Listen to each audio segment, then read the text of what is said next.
এই বিশালের আন্ডারে একটা সংসদ ভবন ছিল, একটা গণপরিষদ ছিল। এই যে ধ্বংসস্তূপটা দেখতে পাচ্ছ, এখন তো পুরো ধ্বংস হয়ে গেছে, এটা একটা তোমার সংসদ ভবন ছিল।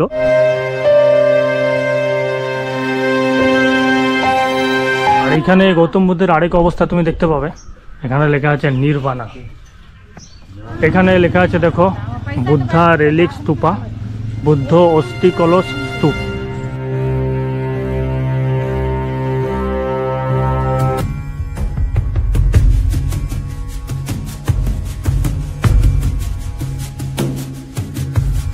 সম্রাট অশোক যখন সিংহাসনে বসে তার ঠিক 12 বছর পর, অর্থাৎ খ্রিস্টপূর্ব 261 সালে তিনি কলিঙ্গ আক্রমণ করেছিলেন।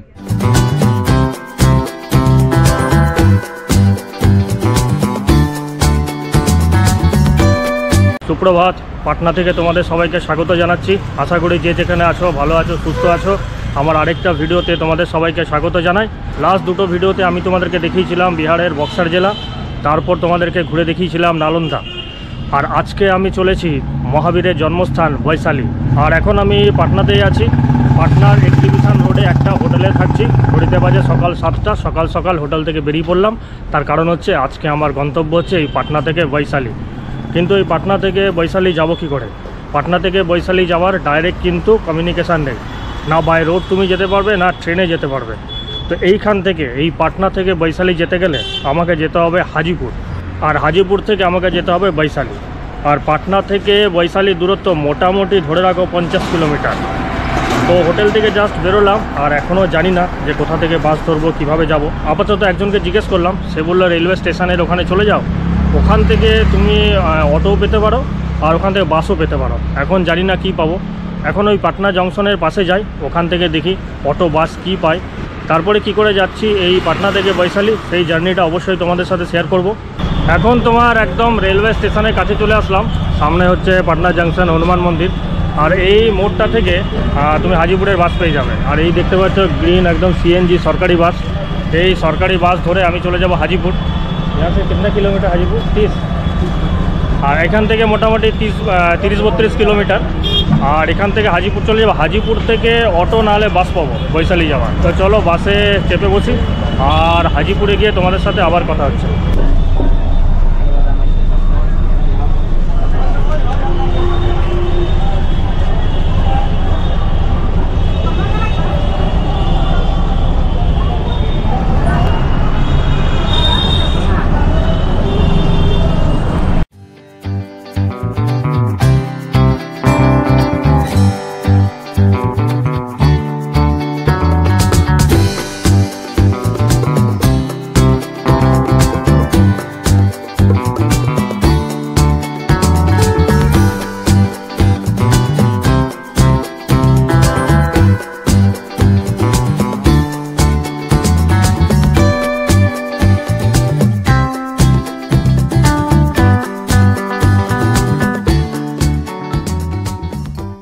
পাটনা থেকে চলে আসলাম তোমার হাজিপুরে। হাজিপুর বাস স্ট্যান্ডে গেলাম না, এখানে একটা চক আছে যেটাকে বলা হয় রাম আশিস চক।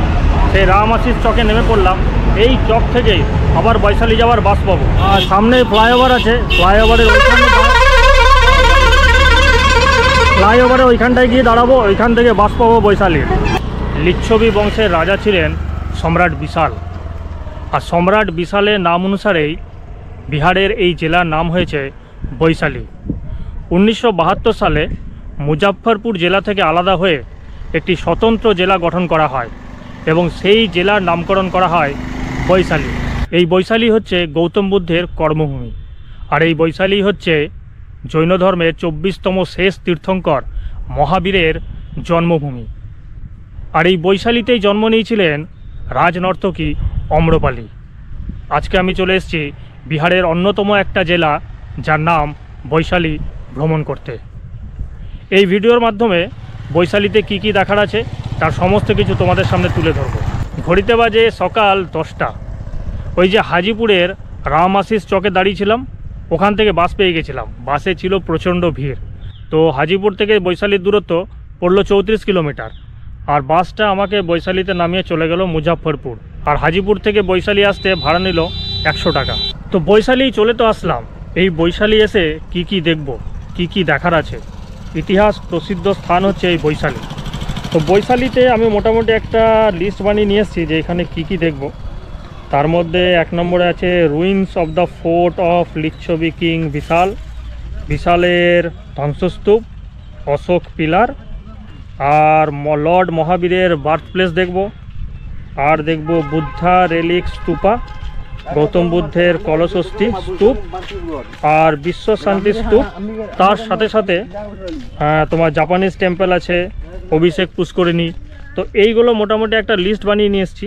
বৈশালীতে মোটামুটি এগুলোই দেখার আছে। তো চলো এক এক করে দর্শন করি। প্রথমেই দেখব তোমার ruins of the fort of লিচ্ছবি কিং বিশাল। বিশালের যে ফোর্ট ছিল, যে দুর্গ ছিল, সেই দুর্গের ধ্বংসস্তূপ। এখানে পোস্টার দেওয়া আছে, উপরে লেখা আছে রাজা বিশাল কে গড় কা ভগ্নাবশেষ, ruins of the fort of লিচ্ছবি কিং বিশাল। এটাই হচ্ছে বিশালের ফোর্টের ধ্বংসস্তূপ। আর এই হচ্ছে গেট। এখানে প্রবেশের জন্য কোনো তোমার টিকিট মূল্য লাগে না, তুমি এমনি প্রবেশ করে ঘুরে দেখতে পারো।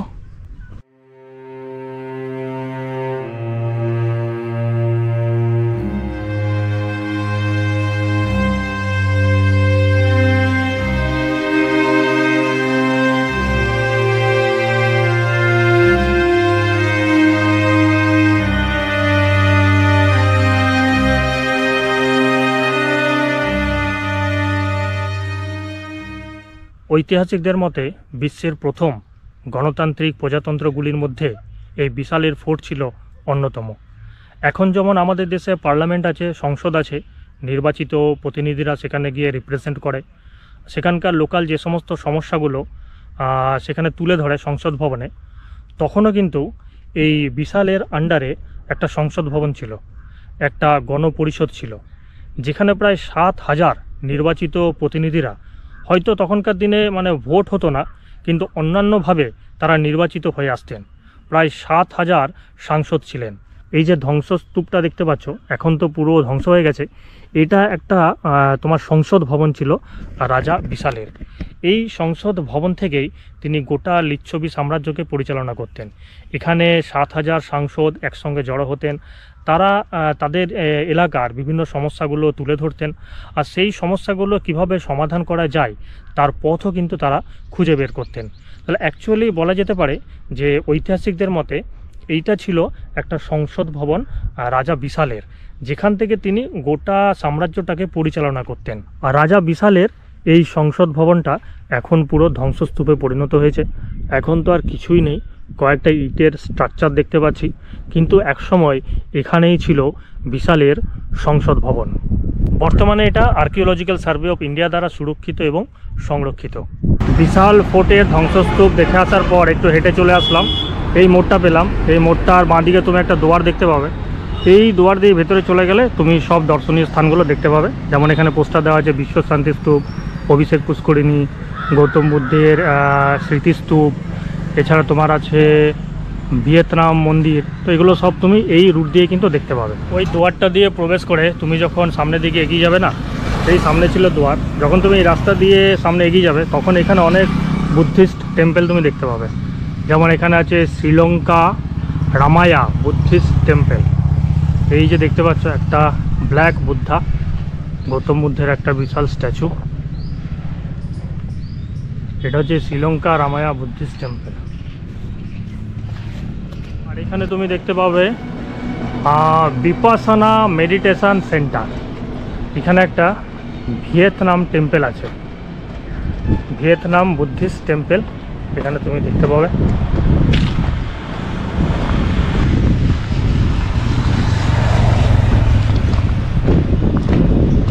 এখন চলে আসলাম বিশ্ব শান্তি স্তূপ দেখতে।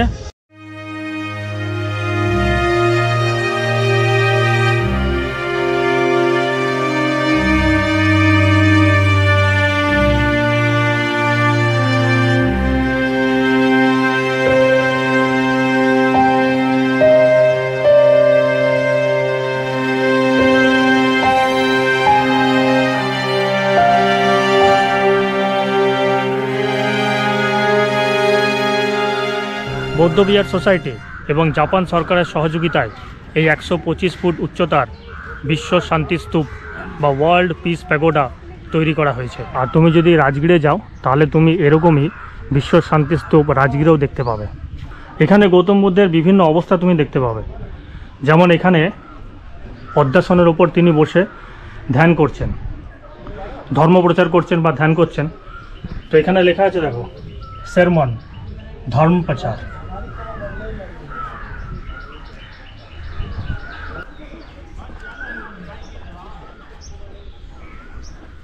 আর এখানে গৌতম বুদ্ধের আরেক অবস্থা তুমি দেখতে পাবে, এখানে লেখা আছে নির্বাণা,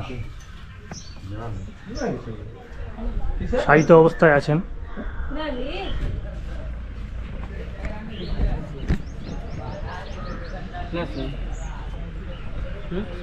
আর এখানে গৌতম বুদ্ধের আরেক অবস্থা, সেটা হচ্ছে বার্থ,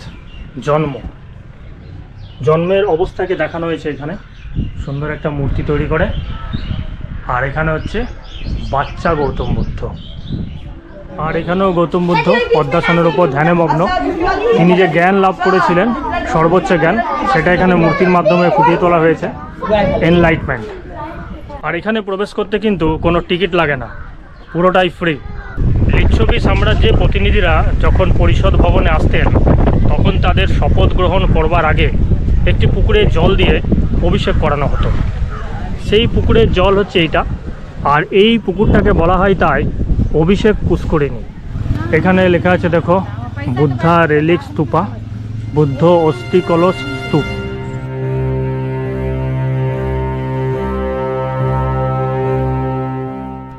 গৌতম বুদ্ধের অরিজিনাল 8টা অস্থি কলস বিভিন্ন জায়গাতে গিয়েছিল। তার মধ্যে একটা অস্থি কলস এসেছিল বিহারের বৈশালীতে, যেটা এখনও সংরক্ষণ করে রাখা আছে। আর এটাকেই বলছে গৌতম বুদ্ধের অস্থি কলস, যেটা এইরকমভাবে একটা ডোম তৈরি করে সংরক্ষণ করে রাখা আছে।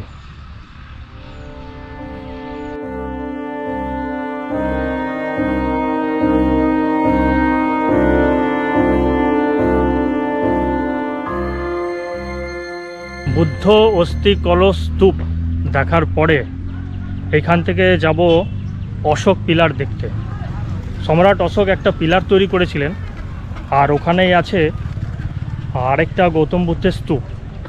আর সেইটা বৈশালী থেকে 5 কিলোমিটার দূরে অবস্থিত।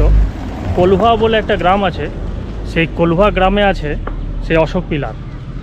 আর আমি ওখানে স্থানীয় একটা ছেলেকে জিজ্ঞেস করলাম, ও বললো আবার হাই রোডের উপর চলে যান, ওখান থেকে গাড়ি পাওয়া যাবে। এখন তাই হেঁটে হেঁটে আবার ওই রাস্তার উপরে যাচ্ছি, ওখান থেকে দেখি অটো টোটো না বাস কি পাই, সেটা ধরে যাওয়ার চেষ্টা করব কলুহা, আর তোমাদেরকে দেখাবার চেষ্টা করব অশোক পিলার।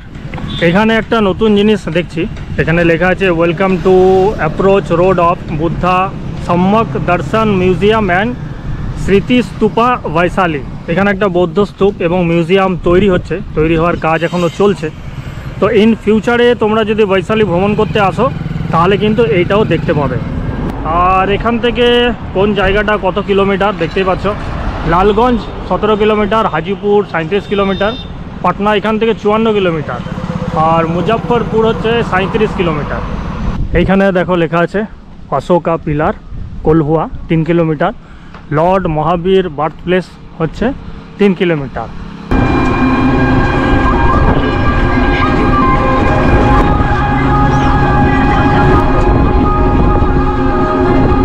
এতক্ষণ পর্যন্ত বৈশালী যে জায়গাগুলো দেখলাম সেখানে কিন্তু কোথাও টিকিট কাটতে হয়নি, কিন্তু এই অশোক পিলার দেখবার জন্য তোমাকে টিকিট কাটতে হবে। 25 টাকা দিয়ে আমি টিকিট কেটে ফেললাম। আর এই হচ্ছে টিকিট কাউন্টার। তো এই হচ্ছে এন্ট্রান্স গেট। তো চলো টিকিটটা দেখিয়ে ভেতরে প্রবেশ করে যাই।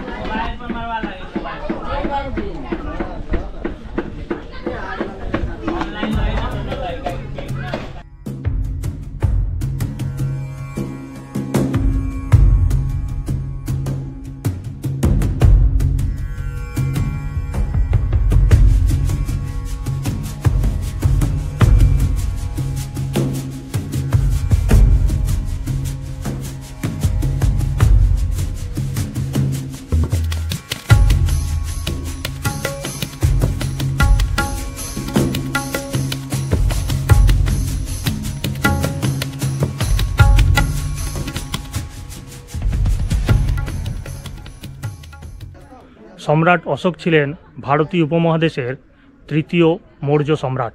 সম্রাট অশোক ভারতের সবথেকে শক্তিশালী রাজা ছিলেন। মোটামুটি গোটা ভারতবর্ষ জুড়ে তিনি রাজত্ব করেছিলেন। সম্রাট অশোক যখন সিংহাসনে বসে তার ঠিক 12 বছর পর অর্থাৎ খ্রিস্টপূর্ব 261 সালে তিনি কলিঙ্গ আক্রমণ করেছিলেন। কলিঙ্গ যুদ্ধের সময় কলিঙ্গ সেনাবাহিনীর 1 লক্ষ সেনা এবং মৌর্য সেনাবাহিনীর 10,000 সেনা মারা গিয়েছিল। কলিঙ্গ যুদ্ধের বিভৎসতা এতটাই ভয়ঙ্কর ছিল যে সম্রাট অশোক নিজে মর্মাহত হয়েছিলেন এবং তারপর যখন তিনি বৌদ্ধ ধর্ম গ্রহণ করেন তখন যুদ্ধের পথ ছেড়ে দিয়ে তিনি শান্তির পথ অবলম্বন করেন এবং শান্তির পথে তার রাজ্যকে পরিচালনা করেন।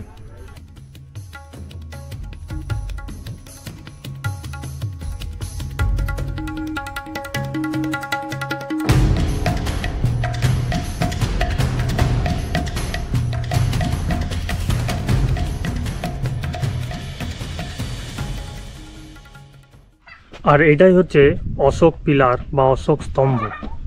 ওপরে তুমি দেখতে পাবে সিংহের একটা মূর্তি বসানো, আর পুরো এই অশোক স্তম্ভটা লাল বেলে পাথর দিয়ে তৈরি। আর এই যে স্তূপটা দেখতে পাচ্ছ এটা হচ্ছে গৌতম বুদ্ধ স্তূপ। মনে করা হয় যে গৌতম বুদ্ধ এইখানে এসে তার লাস্ট স্পিচ বা তার লাস্ট ধর্ম উপদেশ এই স্থান থেকে দিয়েছিল। এই স্থান থেকে ধর্ম উপদেশ দেওয়ার পরে এই যে অশোক স্তম্ভের ওপর যে সিংহের মূর্তিটা আছে, সিংহের মূর্তিটার মুখ হচ্ছে উত্তর দিকে। তো গৌতম বুদ্ধ এখানে এসে তার লাস্ট ধর্ম উপদেশ দিয়ে উত্তর দিকে হেঁটে চলে গেছিলেন। সেই জন্য অশোক স্তম্ভের ওপর যে সিংহের মূর্তিটা আছে তার মুখটা उत्तर दिखे। ये जो छोटा सा मेरा भाई है आज वो वैशाली घूमने आया है, तो अभी ये मौजूद है अशोक पिलार के अंदर में और ये घूम रहा है, देख रहा है। तुम्हारा नाम क्या है बेटा? पीयूष कुमार। पीयूष कुमार। क्या करते हो? पढ़ाई करते हैं। पढ़ाई करते हो, कौन सा क्लास में? 5 में। कौन सी स्कूल? Holi cross public. वाह, वेरी गुड। इसी तरह पढ़ते रहो और घूमते रहो, ठीक है? चलो। অশোক পিলার দেখে হেঁটে চলে আসলাম মেন রাস্তায়। মেন রাস্তা থেকে টোটো করে 10 টাকা ভাড়া দিয়ে চলে আসলাম এই জায়গাটাতে, এই মোড়টাতে। এই মোড়টাতে আসার পর এখানে তুমি একটা দুয়ার দেখতে পাবে, যেখানে লেখা আছে ভগবান মহাবীর জন্মভূমি, আর উপরে লেখা আছে লর্ড মহাবীর বার্থ প্লেস বাসকুণ্ড এই জায়গাটার নাম। তো এখান থেকে 1 কিলোমিটার, এই ডান দিকে যে রাস্তাটা চলে গেছে দুয়ারের ভেতর দিয়ে, এখান থেকে 1 কিলোমিটার গেলেই তুমি লর্ড মহাবীরের বার্থ প্লেস মানে ওখানে একটা জৈন মন্দির আছে সেটা দেখতে পাবে।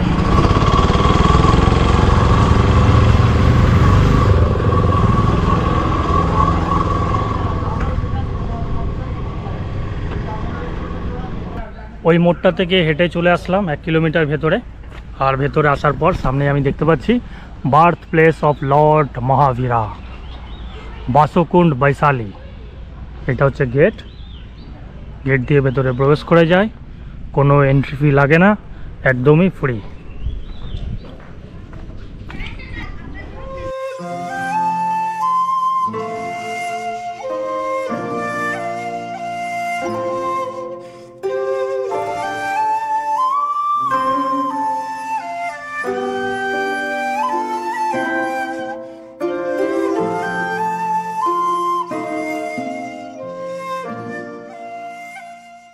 জৈন ধর্মের শেষ এবং 24তম তীর্থঙ্কর ছিলেন মহাবীর।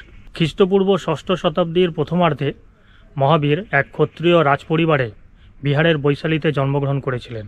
30 বছর বয়সে সংসারের মোহ মায়া ধনসম্পত্তি সমস্ত ত্যাগ করে সন্ন্যাসী জীবনযাপন করবেন এই বলে বাড়ি থেকে বেরিয়ে পড়েছিলেন এবং এক তপস্বীর জীবনযাপন শুরু করেছিলেন।